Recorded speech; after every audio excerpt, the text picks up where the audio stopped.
Some time आपकी life में एक परीक्षा एंटर करती है, आप बोलते ओह ये क्या हो गया। सम टाइम आपको बैठना होता है और स्टिल हो जाना होता है। तो परमेश्वर कई बार आपसे बात करता है, आपको राइट मैसेज पवित्र आत्मा देता है कि अब तुझे क्या करना है। और ये लेवल तभी पॉसिबल है जब आप रेगुलर प्रेयर करने वाले हैं।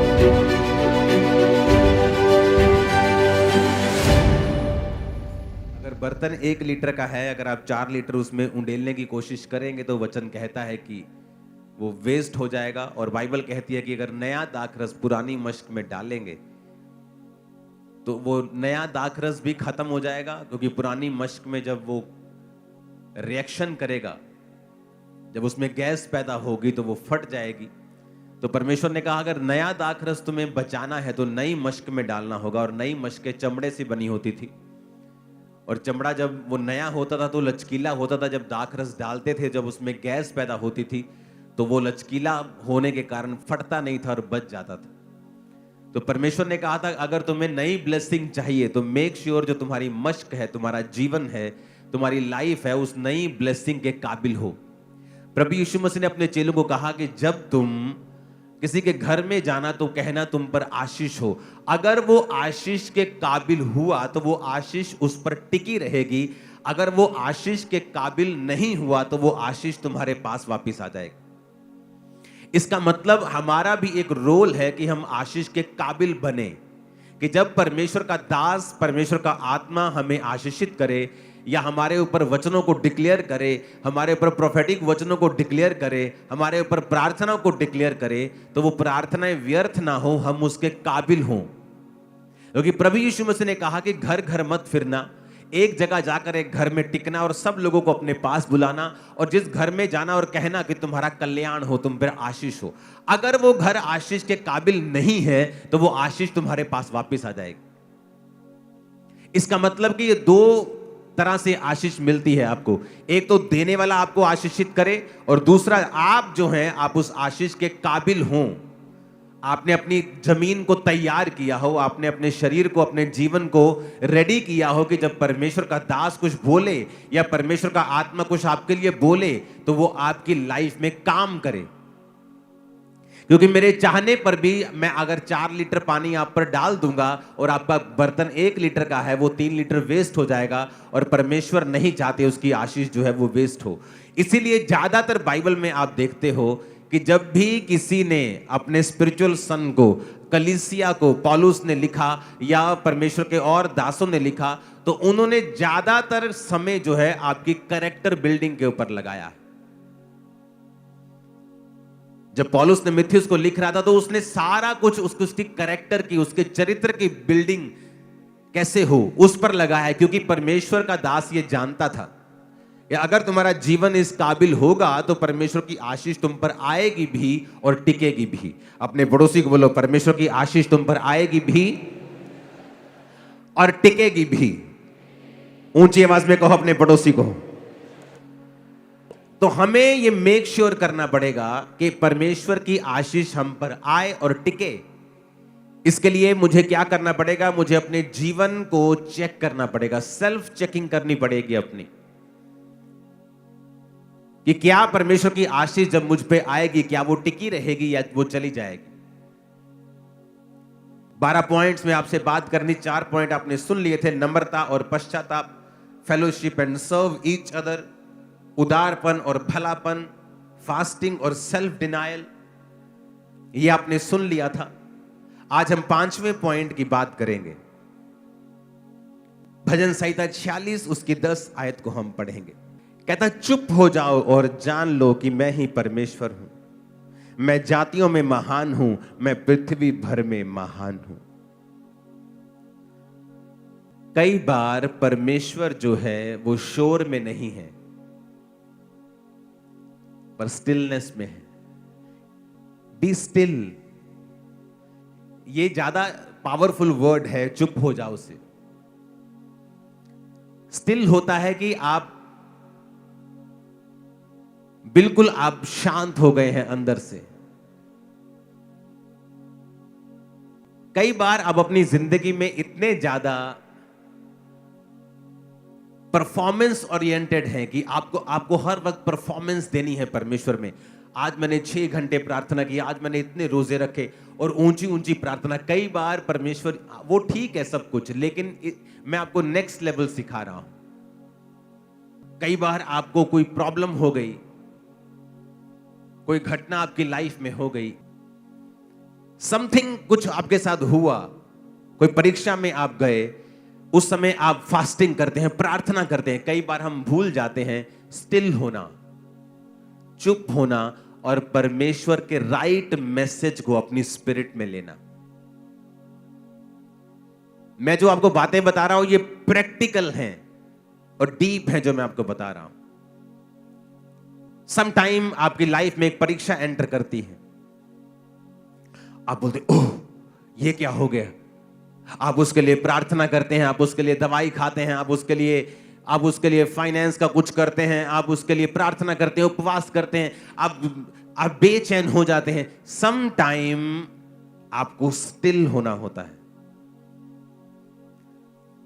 और आपको परमेश्वर से प्रार्थना करनी होती है कि मैं इस सिचुएशन में क्यों हूं। और कई बार आपकी प्रार्थना के शोर में परमेश्वर आपसे बात नहीं कर पाता। सम टाइम आपको बैठना होता है और स्टिल हो जाना होता है। आप ध्यान हटा दो, आपको कहां पेन हो रही है, कहां आपके फाइनेंशियल प्रॉब्लम है, कहां आपका पति, आपका बेटा आपको तंग कर रहा है। वो सारी बेचैनियां, वो सारी उधेड़ बुन, वो सारी बेचैनी, सारा हिलाने वाला सिस्टम, वो सब उनको त्याग कर आपको जस्ट प्रार्थना में स्टिल होकर बैठना होता है और जस्ट पवित्र आत्मा को कहना होता है कि आप मुझे इस सिचुएशन में क्या मैसेज देना चाहते हैं। आप हैरान हो जाएंगे जब परमेश्वर का आत्मा उस सिचुएशन में आपसे बात करेगा और आप उसको फॉलो करेंगे। आप अपने आप को नेक्स्ट लेवल पे देखेंगे जो आपने पहले कभी नहीं देखा। आप कई बार इतने बेचैन होते हैं प्रार्थना में और आप अपनी लाइफ की इन चीजों में कि आप भूल जाते हैं कि आपको परमेश्वर कई बार स्टिल जब आप होते हैं, जब आप काम होते हैं, तो परमेश्वर कई बार आपसे बात करता है। फिर आपको राइट मैसेज पवित्र आत्मा देता है कि अब तुझे क्या करना है। स्टिल होना, शांत होना, जो यहोवा की बाट जोहते हैं वो नया बल प्राप्त करते जाएं। यशाया 40 उसकी 31 आयत। यहोवा की बाट जोहने का मतलब है कई बार आपको लगता है कि परमेश्वर लेट है और आप प्रार्थना कर रहे हैं, परमेश्वर तू जानता है मेरी उम्र 35 साल की हो गई, मैं अभी तक शादीशुदा नहीं हूं। देख सारी लड़कियों की शादी हो गई, परमेश्वर सारे मुंडिया का ब्याह हो गया, परमेश्वर मेरा कदों होएगा, परमेश्वर कदों तू। और कई बार हम इतने बेचैन हो उठते हैं कि हम भूल जाते हैं कि हमें स्टिल होना है और स्टिल होकर, शांत होकर वेट करनी है। शांति में हमें प्रार्थना करनी है। आप ऊंची या कम ऊंची जैसी भी करें, लेकिन आपका जो हार्ट है वो स्टिल होना चाहिए और ये आपकी कैपेसिटी को बढ़ा सकता है। आप स्टिल नहीं हो सकते जब तक आपको परमेश्वर के ऊपर भरोसा नहीं है, जब तक आपको उस पर एब्सोल्यूटली आपको ट्रस्ट नहीं है परमेश्वर के ऊपर कि मेरी लाइफ में जो कुछ भी हो रहा है उसमें पूरा पूरा परमेश्वर मेरे साथ है। ये फाइनेंशियल ट्रबल, ये फिजिकल ट्रबल, ये सेहत की मुश्किल, इसमें मेरा परमेश्वर मेरे साथ है। जब आप स्टिल हो जाते हैं, जब आप शांत हो जाते हैं और जान लेते हैं कि वो परमेश्वर है, सडनली आपकी स्पिरिट में आपको राइट मैसेज मिलने शुरू होते हैं। आपकी कमियों के विषय में, आपको क्या करना है उसके विषय में, या ये क्यों होया उस विषय में, या आपको नेक्स्ट लेवल पे लेके जाने के लिए था उस विषय में। आपको हर विषय के ऊपर राइट मैसेज मिलना शुरू होता है स्पिरिट से, और वही आपको चाहिए होता है नेक्स्ट लेवल पे जाने के लिए। कितनों को अब समझ आ रहा है? वो जो मुश्किल है, उस मुश्किल में जो आप रिएक्ट करते हैं, वो रोकता है स्पिरिट के मैसेज को आपकी लाइफ के ऊपर। जब आप शांत होते हैं, स्पिरिट में कई बार आप मुंह से शांत है लेकिन अंदर आपकी शांति नहीं है। अंदर आपके सवाल चल रहे हैं, अगर मैं क्रिश्चियन हूं तो मेरे साथ ऐसा क्यों हुआ, अगर मैं क्रिश्चियन हूं तो मेरे साथ ऐसा क्यों हुआ, अगर मैं क्रिश्चियन हूं तो ये क्यों नहीं हुआ, अगर मैं क्रिश्चियन हूं तो ये हुआ क्यों, अगर ये मैं क्रिश्चियन हूं तो ये अब तक क्यों नहीं हुआ, अगर मैं क्रिश्चियन हूं तो उसके साथ ऐसा क्यों नहीं हुआ। वो आपको, अगर आपके अंदर वो वाली शांति नहीं है तो ये मुश्किल है परमेश्वर का आपके हृदय से बात करना। और जब परमेश्वर आपके हृदय से बात करता है, वो मोमेंट होता है जब परमेश्वर आपको नेक्स्ट लेवल पे लेके जाता है। जब तक आपका हृदय परमेश्वर की बात को सुनने के लिए रेडी नहीं है, तैयार नहीं है, तब तक आप नेक्स्ट लेवल पे नहीं जा सकते, क्योंकि एक्चुअल में उसका वचन ही है जो आपको छुड़ाता है और आपकी कैपेसिटी को बढ़ाता है और आपको नेक्स्ट लेवल के पर लेके जाता है। छठा पॉइंट है प्रार्थना और उपवास। लेकिन मैं अब ये जो पॉइंट आपको बता रहा हूं, प्रार्थना वाला हृदय, अपने पड़ोसी को बोलो छठा पॉइंट, प्रार्थना वाला हृदय। अब लोगों को क्या लगता होगा कि ये सिंपल पॉइंट है क्योंकि हमें प्रार्थना करनी हम सबको पता है, लेकिन मैं उस प्रार्थना की बात नहीं कर रहा हूं जो हम रोज करते हैं। ये उससे अलग लेवल का जो मैं आपको पॉइंट बता रहा हूं, एक नेक्स्ट लेवल बता रहा हूं और एक गहरी बात बता रहा हूं जो आप आज समझ पाएंगे, ये मुझे भरोसा है। इसके लिए हमें जाना पड़ेगा नहम्याह, उसका एक अध्याय, उसकी एक आयत से मैं पढ़ूंगा। हकल्या के पुत्र नहम्याह के वचन, 20वें वर्ष में किस्लेव नामक महीने में, जब मैं शूशन नामक राजगढ़ में रहता था, तब हनानी नाम का मेरा एक भाई और यहूदा से आए हुए कई पुरुष मेरे पास आए, और तब मैंने उनसे बचे हुए यहूदियों के विषय में जो बंधुआई से छूट गए थे और यरूशलेम के विषय में पूछा। उन्होंने मुझसे कहा, जो बचे हुए लोग बंधुआई से छूटकर उस प्रांत में रहते हैं वो बड़ी दुर्दशा में पड़े हैं, उनकी निंदा होती है, क्योंकि यरूशलेम की शहरपनाह टूटी हुई और उसके फाटक जले हुए हैं।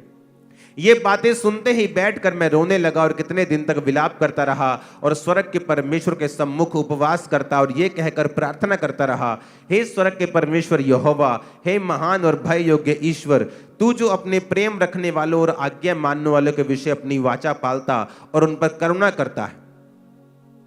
अब यहां पर नहम्याह के पास कुछ भाई लोग आते हैं और वो बताते हैं कि यरूशलेम की जो शहरपनाह है, जो चार दीवारी है, वो टूटी हुई है, उसके फाटक जले हुए हैं और जो लोग उनमें रहते हैं उनकी निंदा होती है, क्योंकि वो एक टूटे हुए शहर में रह रहे हैं, एक सड़े हुए शहर में रह रहे हैं जिसकी महिमा नहीं है, जो परमेश्वर का था, लेकिन उस पाप के कारण जो लोगों ने किया, और इजराइल के लास्ट राजा ने जितने पाप किए किसी ने भी नहीं किए होंगे, और उसकी वजह से परमेश्वर ने उस भवन को और उस शहर को फुकवा कर उसकी महिमा को मिट्टी में मिलाकर अपने लोगों को बंधुआई में भेज दिया।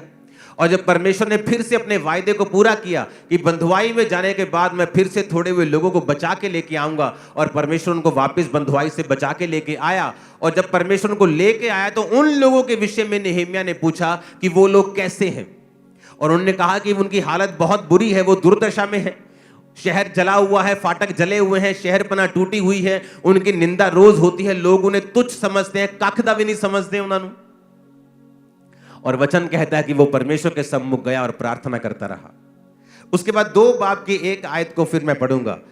लिखा, अर्थक्षेत्र राजा के 20वें वर्ष के निसान नामक महीने में, जब उसके सामने दाख मधु था, तब मैं दाख मधु उठाकर मैंने राजा को दिया, इससे पहले मैं उसके सामने उदास कभी ना हुआ था। तब राजा ने मुझसे पूछा, तू रोगी नहीं है, तेरा मुंह क्यों उतरा है, ये मन की ही उदासी होगी। तब मैं अत्यंत डर गया। मैंने राजा से कहा, राजा सदैव जीवित रहे, वह नगर जिसमें मेरे पुरखाओं की कब्रें हैं उजाड़ पड़ा है और उसके फाटक जले हुए हैं, तो मेरा मुंह क्या क्यों ना उतरे। राजा ने मुझसे पूछा, तो फिर तू क्या मांगता है। तब मैंने स्वर्ग के परमेश्वर से प्रार्थना करके राजा से कहा। अब ध्यान से समझना मेरी बात। मैंने 2 तरह के क्रिश्चियंस देखे हैं अपनी लाइफ में। एक है वो प्रार्थना करते हैं, जब वो प्रार्थना में बैठते हैं ऊंची ऊंची प्रार्थना करते हैं, अच्छी प्रार्थना करते हैं, गुड प्रार्थना करते हैं। और एक दूसरी तरह के क्रिश्चियंस हैं जो प्रार्थना भी करते हैं, लेकिन उनका जो हृदय है, उनका जो हार्ट है, वो एवरी टाइम प्रार्थना के मोड में रहता है। अब जब यहां पर राजा के सामने वो उदास था और राजा ने पूछा, तू उदास क्यों है। ये तो तेरे मन की ही उदासी होगी। उसने कहा मेरे शहर की कब्रें उजाड़ पड़ी हैं, वो टूटा हुआ है, मेरा मुंह इसलिए उतरा है।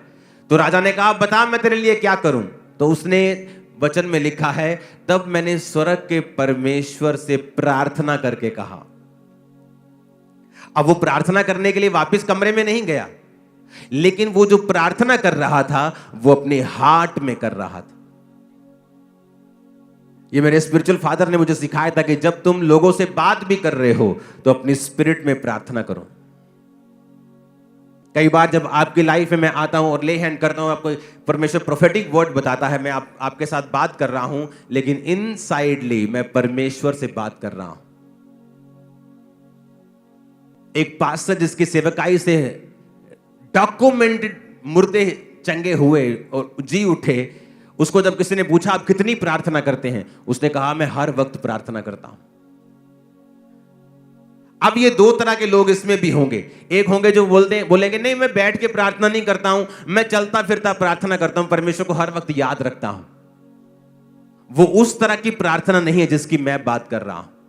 जिस प्रेयर वाले हार्ट की मैं बात कर रहा हूं, उस लेवल तक आप कभी नहीं पहुंच सकते जब तक आप रोज 3-4 घंटे प्रार्थना नहीं करेंगे मिनिमम। क्योंकि अगर आप कहेंगे मैं बैठ के प्रार्थना नहीं करता हूं, मैं चलता फिरता करता हूं, आप एक अलग लेवल पे हैं, आप छोटे लेवल पे हैं।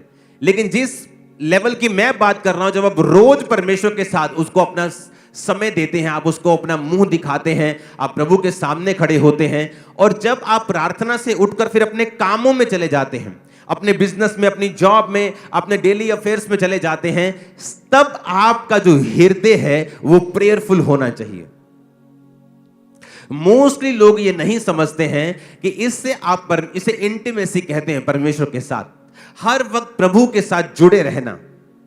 ये जो मैं आपको बता रहा हूं, मैं जानता हूं ये आम इंसान के लिए पॉसिबल नहीं है, लेकिन मैं आपको ये बता देता हूं, यही एक रीजन है आपकी कैपेसिटी को ये बढ़ा सकता है, इतना काबिल बना सकता है कि दुनिया आपको देखने के लिए होगी।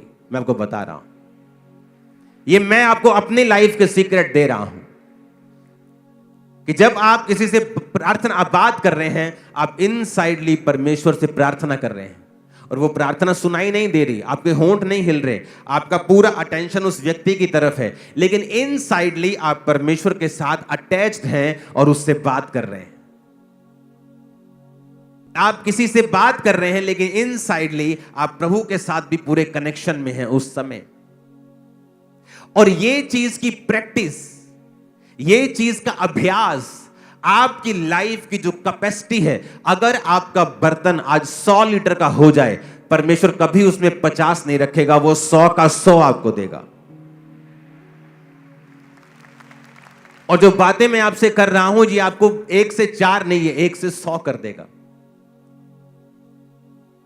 सडनली आपके बिजनेस के विषय में आपको आइडियाज आने लगेंगे, आपकी सेवकाई के विषय में परमेश्वर आपसे बात करने लगेगा, आपकी फैमिली के विषय में वो आपसे बात करने लगेगा। सडनली आपकी लाइफ में ऐसे ऐसे मोड आने स्टार्ट होंगे, आप समझ जाएंगे कि हाँ, परमेश्वर मेरी कैपेसिटी को बढ़ा रहा है, क्योंकि आपकी इंस्ट्रक्शंस, परमेश्वर की इंस्ट्रक्शंस आपके लिए, आपके जीवन के कदम, आपके नेक्स्ट कदम आपके चेंज होंगे, और आपको मालूम होगा कि बदलाव मेरी लाइफ में आ रहा है। आमीन। कहता जब राजा ने मुझसे कहा बता तुझे क्या चाहिए, कहता मैंने स्वर्ग के परमेश्वर से प्रार्थना करके कहा। कहां? अंदर। लोगों को लगता है कि ओके मुझे एक जगह खरीदनी है, ओके बैंक में बैलेंस है सीए साहब, हाँ हाँ बैलेंस है, ओके मैं जाता हूं जगह खरीदता हूं, और सडनली वो क्या देखते हैं, अपने आप को ट्रबल में फंसा हुआ। चाहे आपके पास पैसा है, चाहे वो जगह तैयार है जो आपने लेनी है, लेकिन उससे पहले आपको प्रार्थना करनी है। आपके पास पैसा है, आप ऑपरेशन करवाने के लिए चले जाते हैं, लेकिन उससे पहले आपको प्रार्थना करनी है। जो प्रेयर हार्ट है, एक तो प्रार्थना करना रोज, वो तो आपने करनी, वो तो मैं आपको इतने सालों से वचन दे रहा हूं, लेकिन आज मैं आपको कह रहा हूं कि उस प्रार्थना के बाद अपना हार्ट जो है वो प्रेयर में कनेक्टेड रखना है परमेश्वर के संग। अब आप रास्ते में जा रहे हैं, आप बस में बैठे हैं, आप क्या करेंगे बस में बैठ के? जो रील्स हम देखते हैं वो हमारा टाइम वेस्ट करते हैं, लेकिन जो कनेक्शन हम परमेश्वर के साथ बिल्ड करेंगे वो हमारा फ्यूचर ही नहीं, हमारी जनरेशन के फ्यूचर को भी बिल्ड करता है। अब क्या देखना है? रील्स देखना है कि हमें अंदर से कनेक्टेड रहना है परमेश्वर के संग? जो प्रार्थना वाला हृदय जिसकी मैं बात कर रहा हूं, वो जब आप उस लेवल पे आ जाते हैं, आप परमेश्वर से, आपको ये जोर नहीं लगता। आपको ऐसा, कई लोगों को लगेगा ये पागलपन हो सकता है या ये ज्यादा ही कुछ ओवर नहीं हो गया। नहीं, आपको लगता है ये ओवर है, लेकिन बाद में जब आप इस बात को समझ जाते हैं और आप प्रभु के साथ कनेक्टेड रहते हैं, आप अपने परिवारों में भी रहेंगे, आप काम भी करेंगे, अपनी ड्यूटीज भी पूरी करेंगे, आप आनंदित भी रहेंगे, आप क्रिकेट भी खेलेंगे, सब कुछ होगा, लेकिन जो आप करते हैं आप कीजिए, लेकिन आप इनसाइडली आप पूरी तरह से परमेश्वर के साथ इंटीमेसी में होंगे और परमेश्वर आपसे बात करते रहेंगे। पवित्र आत्मा आपको गाइड करता रहेगा, आप कभी नीचे नहीं आएंगे, शैतान कभी आपका नुकसान ना कर पाएगा, मैं आपको बता रहा हूं। और ये पॉसिबल है, ये पॉसिबल है कैसे? वचन के साथ कनेक्टेड रह के। अब यहां पर जब वो प्रार्थना करता है तो क्या कहता है? प्रभु तेरे वचन में लिखा है, कहता मैं उपवास करता रहा और प्रार्थना करता रहा कि वो जो हमने पाप किया था, हमने बुराइयां की थी, जो ज्ञाएं विधियां नियम तूने मूसा को दिए थे हमने नहीं माने, हम अपनी ही गलती की वजह से इस बंधुआई में पड़े हैं। उसने वचन के साथ परमेश्वर के साथ प्रार्थना की। आज किन लोगों को शैतान धोखा देता है? जो वचन में नहीं है, जिनको वचन की नॉलेज नहीं है, जो ये नहीं जानते कि परमेश्वर के वचन में अगर लिखा है आप उसके लिए प्रार्थना कैसे कर सकते हैं। अगर आपको पता है व्यभिचार पाप है, आप प्रार्थना कैसे कर सकते हैं कि प्रभु अगर तेरी इच्छा है तो? प्रभु तो पहले बता चुका है ये पाप है, ये व्यभिचार है। और जब हम वचन के साथ अटैच नहीं रहते हैं, हम बाइबल के साथ जुड़े नहीं रहते हैं, तब शैतान के पास मौका होता है हमें मिसगाइड करने का और हमारी लाइफ में से उन ब्लेसिंग्स को खत्म करने का और हमें गलत रास्ते में लेके जाने का। और उसके बाद जब गलत रास्ते में जाते हैं तो वचन कहता है उसका परिणाम नाग दोना सा कड़वा है। क्या कोई हो सकता है कि छाती पर अंगारे रख ले और उसको जले ना? फिर वो परिणाम होगा ही होगा, इसमें कोई शक नहीं। ऊंची आवाज में कहो हालेलुया। इसीलिए स्टिल रहना, शांत रहना, अपने स्पिरिट को अंदर से शांत रखना और अपना ध्यान परमेश्वर की ओर लगाना। और दूसरा, प्रार्थना वाली स्पिरिट और हृदय रखना। वो प्रार्थना वाला हृदय जो परमेश्वर के साथ कनेक्टेड हो और परमेश्वर के साथ जुड़ा हुआ हो। हालेलुया। जब आप परमेश्वर के साथ कनेक्टेड होते हैं, फिर आपको फेसबुक से डाटा लेकर प्रोफेसी करने की जरूरत नहीं पड़ेगी, आपको लोगों को मूर्ख बनाने की जरूरत नहीं पड़ेगी। उसके बाद आप फिर परमेश्वर का दंड लें, ऐसी नौबत नहीं आएगी। आप किसी के सामने बैठे हैं और आप जब उनसे बात कर रहे हैं, आप अंदर परमेश्वर के साथ कनेक्टेड हैं और आप अंदर परमेश्वर से पूछ रहे हैं कि परमेश्वर इस व्यक्ति के बारे में मेरे ऊपर जानकारी तू शेयर कर, जाहिर कर। आप अंदर से प्रार्थना कर रहे हैं और आप उनकी बात भी सुन रहे हैं और सडनली परमेश्वर का आत्मा आपसे बात करता है। मैं उस इंटीमेसी की बात कर रहा हूं जो आप सड़क पे चल रहे हैं और अंदर से आप परमेश्वर के साथ कनेक्टेड हैं। आप प्लेन में हैं और प्रभु के साथ कनेक्टेड हैं। आप सिर्फ उस समय कनेक्टेड नहीं है जिस समय आप प्रार्थना कर रहे हैं, और प्रार्थना करने के बाद फिर आप पूरी तरह से वही कर रहे हैं जो संसार कर रहा है। मैं उस तरह की बात नहीं कर रहा हूं। मैं आपको जो वचन दे रहा हूं, ये आपके बर्तनों को, आपकी कैपेसिटी को इतना बड़ा कर देगा कि आप उस लेवल पर रह ही नहीं सकते। आपको नेक्स्ट लेवल पे जाना ही जाना है, इसी साल जाना है। आमीन। कनेक्शन परमेश्वर के साथ, इंटीमेसी को रखना अपने अंदर से। और ये लेवल तभी पॉसिबल है जब आप रेगुलर प्रेयर करने वाले हैं। खुदा ने कहा जब तू प्रार्थना करे तो जा और अपने द्वार को बंद करके कुंडी लगाकर प्रार्थना कर, तेरा पिता जो गुप्त में देखता है तुझे प्रार्थना का उत्तर देगा। जब तू उपवास करे तो जा और अपने सिर को तेल मल के अपने मुंह को धो कि तेरा मुंह उतरा हुआ ना हो, ताकि तेरा पिता तुझे गुप्त में उपवासी जाने। जो तू गुप्त में करेगा तेरा पिता उसे उसका फल देगा। जब तू दान करे, उन्हें कहीं नहीं कहा अगर तू दान करे, अगर तू उपवास करे, अगर तू प्रार्थना करे। उसने कहा जब, यानी प्रार्थना करना, प्रार्थना का हृदय रखना, और सातवां है जो कुछ भी करना उसे गुप्त में करना। बाइबल कहती है जब प्रेरितों के काम की कलीसिया शुरू हुई, 120 लोगों के ऊपर जब पवित्र आत्मा उतरा और परमेश्वर का वचन पूरा हुआ कि जब तक प्रतिज्ञा पूरी ना हो, पवित्र आत्मा ना उतरे, तब तक यरूशलेम में मेरी बाट जोहना। जब पवित्र आत्मा उतर गया, गैर भाषा उतरी, तो तब कलीसिया की शुरुआत हो गई। जब कलीसिया की शुरुआत हो गई, तो कलीसिया जब स्टार्ट हुई, जब कलीसिया के खर्चे शुरू हुए, तो वचन कहता है कलीसिया के लोगों ने अपनी अपनी प्रॉपर्टी बेचकर प्रेरितों के पांव के ऊपर उस पैसे को रखते थे, और वो उस पैसों से पूरी कलीसिया के काम को चलाते थे और सारी सेवकाई को वो करते थे। आज जब भी शैतान आपकी आशीष को खाना चाहेगा, वो आपको एक ऐसा दान वाला बना देगा, दान करता बना देगा, जिसे पूरी दुनिया इंटरनेट के ऊपर जानती है। और ये इसलिए है क्योंकि शैतान आपकी आशीष को खाना चाहता है। मेरी टीम को मुझे कहते 15 साल हो चुके हैं कि आप जो कुछ करते हो हमने ऐसा कहीं नहीं देखा है, आप इसे दिखाया करो, और मैं कभी नहीं दिखाता हूं। आपने जो चैरिटी के काम मेरे देखे हैं इंटरनेट के ऊपर, जो हम दिखाते हैं, वो हमारा 1% भी नहीं है, 1%। और सिर्फ इस मकसद के लिए है कि जो 2300 से 2500 मेंटरशिप के अंडर पास्टर्स हैं, जो लाखों कलीसिया हैं, दूसरे कितने देश है जो यहां नहीं आ सकते, वो हमें देखें और अपनी कलीसिया में उसी तरह से फॉलो करें। जब भी शैतान आपको देखता है कि आप अच्छे हैं, वो मेक श्योर करेगा कि आप कहीं ना कहीं से वचन को ब्रेक करें, ताकि आप पूरी आशीष परमेश्वर से ना ले सकें। क्यों एक सिस्टम बनाया गया कि अब ऐसा भी तो हो सकता है कि प्रेरित कहते हैं कि ठीक है भाई, तुमने अपना घर बेचा, ये 10 लोगों की घर की किस्त जानी है, ये 4 लोगों का राशन जाना है, तुम ऐसा करो, इनको दे दो। उनको आमने सामने नहीं करवाया। चर्च किस लिए? क्योंकि जब आप चर्च में, मैं भी चर्च में बोता हूं,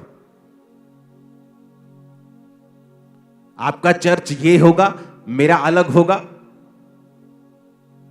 मैं अपना टाइल्स जब बोता हूं, वो किसके बेहतरी में यूज हुआ है, अगर उसको ये पता है फिर तो मेरी महिमा हो गई। पर जब आप चर्च में बोते हैं, आपको नहीं पता आज आपका टाइथ किसी वीडियो के लिए जा रहा है, क्योंकि आप जानते हो इस चर्च में आप जब बोते हो तो मैं तनख्वाह में नहीं हूं, आपका पैसा मेरे पास नहीं आता है। आपकी ऑफरिंग को देखे मुझे सालों हो गए हैं, सालों, ईयर्स। वो एक बड़ी टीम गिनती है, बैंक में जमा करवाती है, बैंक से खर्चे होते हैं, मैं साइन करता हूं चेक्स के ऊपर, और एक टीम उस सभी को देखती है। In house CA, outside CA, in house team, disciples की टीम उसे चेक करती है कि सब कुछ पैसे की गड़बड़ी कहीं भी ना हो। आपको नहीं पता, मुझे नहीं पता मेरा पैसा किस भले काम के लिए लगा, और वही गुप्त है, इसीलिए आप फल पा रहे हो। लेकिन जब आप इंटरनेट पे चले जाते हो और आप अपनी सारी जो भी आप करते हो उसे इंटरनेट पे डालते हो, क्या करता है शैतान? अगर वो देखता है कि एक विश्वासी अमीर है, वो ये कोशिश करेगा कि उसको बोले कि तू अपनी चैरिटी कर, तू खुद इंटरनेट के ऊपर आ, ताकि लोग, क्योंकि जब लोग ऐसा काम करते हैं तो आपको गुड फील होता है। Every good feeling is not from God. और आपको लगता है कि लोग आपको अप्रिशिएट कर रहे हैं, लोग आपको अच्छा कह रहे हैं।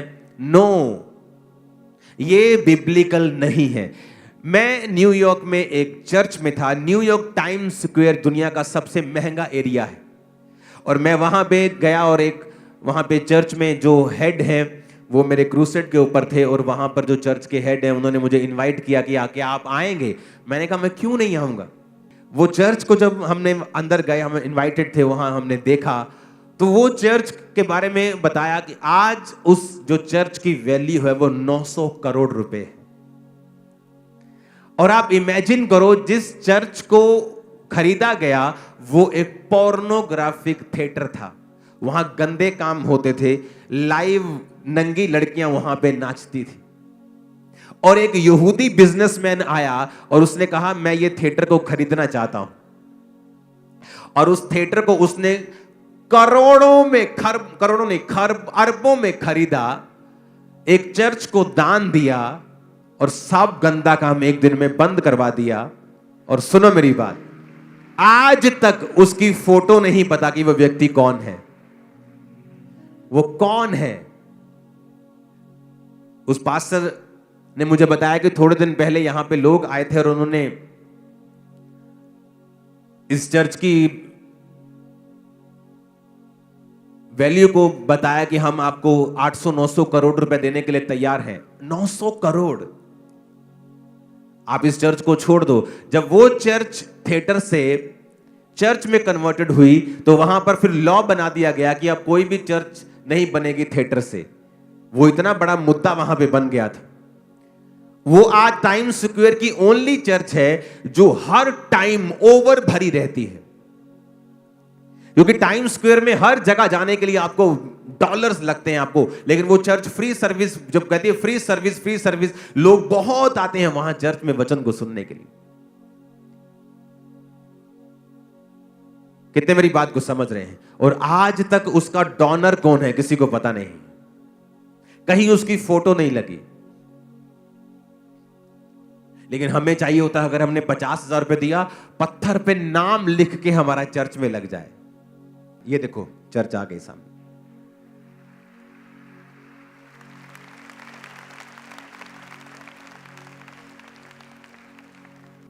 ये वो हॉल है जहां हम गए थे। इसके आसपास ऊपर नीचे बहुत से हॉल्स, बहुत से ऑफिसेस, बहुत सी इसमें और भी चीजें हैं इस हॉल में।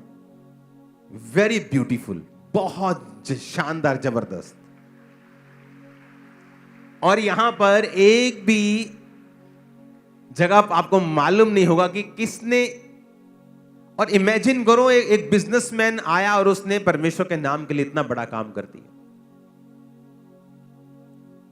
जो बड़े बिजनेसमैन हैं उनका मकसद अपनी एनजीओ खोल के चैरिटी करना नहीं होना चाहिए, क्योंकि उसमें लोग आपको जानते हैं, आपकी फोटो जानते हैं, आप जानते हैं। इसलिए परमेश्वर ने चर्च सिस्टम को बनाया कि जब आप चर्च में बोते हैं, लोग नहीं जानते हैं कि वो पैसा जिनकी मदद हो रही है, जो मेडिकल जिनके ट्रीटमेंट चल रहे हैं, यूनिवर्सिटीज की फीसेस जा रही हैं, बच्चों की स्कूल फीसेस जा रही हैं, जो अनाथ बच्चे भी मैंने गोद लिए हुए, आपको शायद नहीं मालूम होगा, वो भी आप जब बोते हैं उन्हीं पैसों से उनकी सेवा हो रही है। तो जब आप बोते हैं तो वो एक सीक्रेट मिशन बन जाता है। इसलिए परमेश्वर ने चर्च व्यवस्था शुरू की कि हर एक व्यक्ति चर्च में पैसों को लाता था और चर्च में एक कमेटी बना के उन सभी पैसों को लोगों की बेहतरी के लिए काम कर दिया जाता था। तो आज इस चीज से बच के रहना है। अगर आप फाइनेंशियली ब्लेस्ड हैं, मेक श्योर कि चर्च के बड़े से बड़े कामों के लिए आप आगे होने चाहिए। यह है परमेश्वर का एक्चुअल प्लान आप लोगों के लिए। यह है परमेश्वर का मास्टर प्लान आप लोगों के लिए। तो अब हमें यह बात रखना है कि क्यों परमेश्वर कहता है प्रार्थना करो तो कुंडी लगाओ और गुप्त में करो।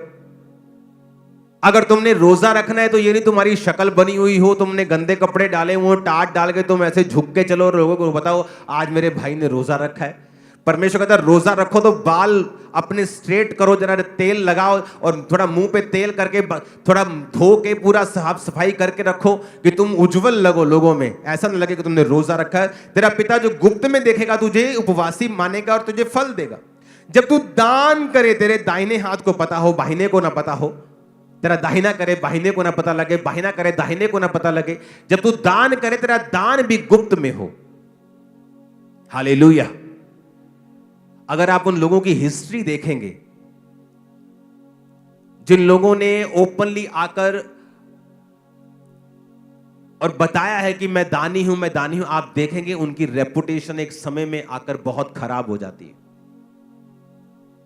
उसका उनको कोई फायदा नहीं होता है। आपका दान गुप्त होना चाहिए। यही सिस्टम है। अगर हम अपने आप को कैपेसिटी में बढ़ते हुए देखना चाहते हैं तो जो विजन, जो दर्शन परमेश्वर देता है वो हमेशा कलीसिया को देता है। हालेलुया। परमेश्वर जो है वो मैनेजमेंट का परमेश्वर है। वो अगर आप मैनेजमेंट से बाहर जाएंगे वो आपके संग कभी काम नहीं करता। वो परमेश्वर ऑर्डर का परमेश्वर है। आप कभी बाइबल में बताओ जब परमेश्वर ने मूसा को भेजा कि किसी विश्वासी से परमेश्वर ने बात की हो और मूसा से ना की हो? कभी नहीं। परमेश्वर का एक ऑर्डर था, ठीक है मैं मूसा को ठहराता हूं, मैं मूसा से बात करूंगा, मूसा तुमसे बात करेगा, ये मेरा ऑर्डर है। उस ऑर्डर के बाहर जब भी आप जाएंगे आपको हमेशा निराशा मिलेगी। एक कपल मुझसे मिलने के लिए आए, पास्टर थे और उनकी वाइफ थी, और पास्टर ने डाइवोर्स फाइल कर दिया अपनी वाइफ के खिलाफ। जब उनसे मैं मिला तो मैंने जब उनको देखा तो वही ऑर्डर के खिलाफ चलना। क्या ऑर्डर था कि पास्टर ने कहा जब वो प्रेग्नेंट थी कि तू जा और अभी जाके डॉक्टर के पास जाके इसकी डिलीवरी करवा। डॉक्टर ने कहा तू लेट हो गई है, तू इसकी डिलीवरी कर। उस औरत ने कहा नहीं, मैं परमेश्वर से पूछूंगी। जब बात हुई तो इसका रीजन यह था कि वो उसकी जो मम्मी थी औरत की, वो उसको गाइड करती थी बहुत, और वो अविश्वासी थी। तो उसने कहा प्रभु से मैं पूछूंगी। और जब उनके बेटा नहीं था, बेटियां ही थी, जब वो लेट हो गई औरत, तो वो जो बेबी बॉय था पेट में वो मर गया, उसकी डेथ हो गई।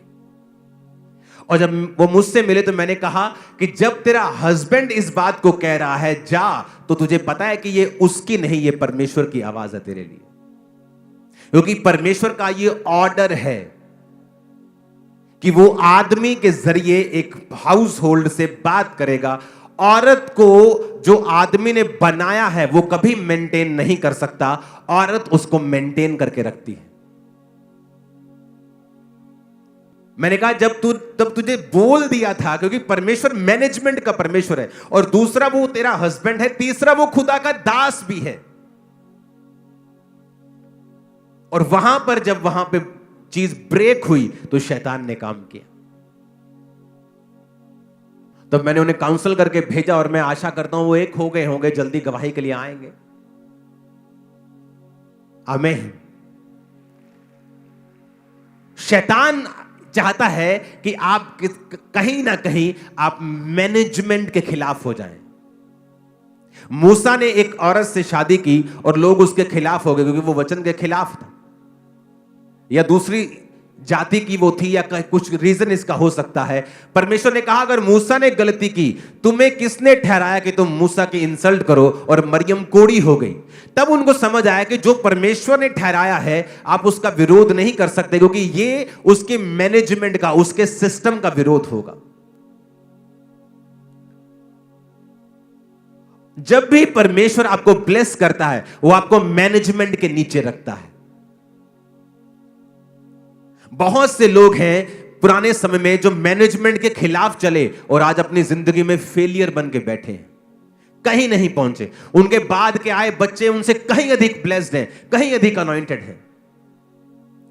वो काबिल भी थे, समझते भी थे, लेकिन इसका मतलब यह नहीं है कि आप काबिल हैं तो आप बुद्धि वाले हैं तो आप परमेश्वर की ठहराई चीजों के खिलाफ चल पाएंगे। हालेलुया।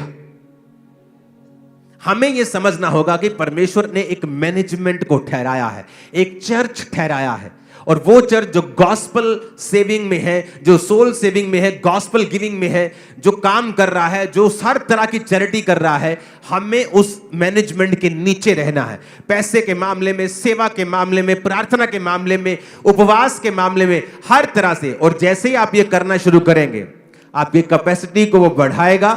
एक ऐसा आइडिया आपके दिमाग में आएगा जो पहले कभी ना आया होगा। आमीन। ऊंचे वाला चाहिए चर्च। जो मैं आपको दे रहा हूं ये परफेक्ट वर्ड है। अगर आप इसे फॉलो करेंगे तो बिना रिजल्ट के आप नहीं रह पाएंगे। आमीन। एक दिन एक पास्टर मुझसे मिलने के लिए आए दूर जगहों से, और जब मैंने उनको सारी चर्च की चीजें दिखाई, इधर उधर जो पूरी तरह से हम फैले हुए थे तो दिखाया, और प्रेयर माउंटेन, उसने कहा मैंने आपकी लाइफ में रिलैक्सेशन देखी है, इतना काम करने के बावजूद भी ये बहुत इम्पॉसिबल चीज मैं देख रहा हूं कि कहीं क्रूसेड्स हो रहे हैं, कभी मीटिंग्स होने की, फॉरेन क्रूसेड्स हो रहे हैं, सब जगहों पे बात चल रही है, कंस्ट्रक्शंस हो रही हैं, काम हो रहे हैं, गॉस्पल हो रही है, सुसमाचार रोज 500-700 लोग रोज जा रहे हैं, लाखों लोगों को सुसमाचार दे रहे हैं, मीडिया के जरिए काम, लेकिन आप रिलैक्स कितने हैं?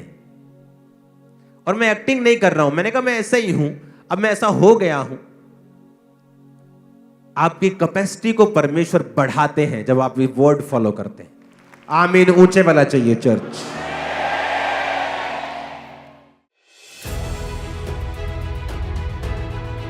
परमेश्वर के दास द्वारा दिए गए जीवित वचनों और बाइबल के गहरे आत्मिक रहस्यों को जानने के लिए आज ही हमारे YouTube चैनल को सब्सक्राइब करें, बेल आइकन को जरूर प्रेस करें ताकि परमेश्वर की नई आत्मिक शिक्षा, न्यू रेवलेशन सबसे पहले आप तक पहुंच सके।